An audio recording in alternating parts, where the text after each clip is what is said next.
NCP প্রয়োজনে জোট করবে বলে মন্তব্য করেছেন দলটির সদস্য সচিব আক্তার হোসেন। বলেন, রাজনৈতিক পরিস্থিতি বিবেচনায় তখনকার মতো করে কর্মসূচি বা আদর্শের যদি মিল থাকে এবং যদি প্রয়োজন হয় বাংলাদেশের জাতীয় রাজনীতির স্বার্থে, বাংলাদেশের স্বার্থে অন্য কোনো দলের সঙ্গে তাদের জোট হলেও হতে পারে এনসিপি।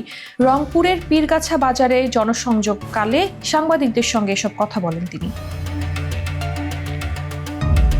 তিনি বলেন, সারা দেশে এনসিপি তাদের কর্মপরিধি বিস্তৃতির জন্য কাজ করছেন। সেক্ষেত্রে তারা মনে করেন সামনে যে জাতীয় নির্বাচন আসছে সেখানে জাতীয় নাগরিক পার্টি এককভাবে প্রতিদ্বন্দ্বিতা বা প্রতিযোগিতা করার সামর্থ্য রাখে।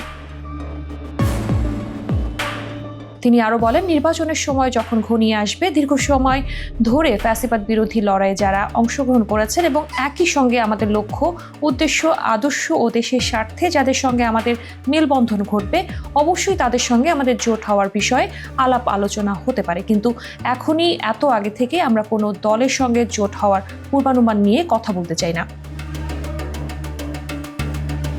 এছাড়া তিনি জানান, অন্য যে রাজনৈতিক দলগুলো আছে ফ্যাসিবাদ বিরোধী আন্দোলনে যারা অংশগ্রহণ করেছিল সেসব অনেক রাজনৈতিক দলের সঙ্গে আমাদের ফরমালি ইনফরমালি যোগাযোগ হচ্ছে। আমরা আশাবাদী ফ্যাসিবাদ বিরোধী যে কোনো পক্ষের সঙ্গে জোট বলেন, সমমনা বলেন, একসঙ্গে ফাংশন করার কথা বলেন বা বাংলাদেশের স্বার্থের প্রশ্নে একসঙ্গে কাজ করার যে জায়গাগুলো আছে সেগুলোকে আমরা ওপেন করার পক্ষে।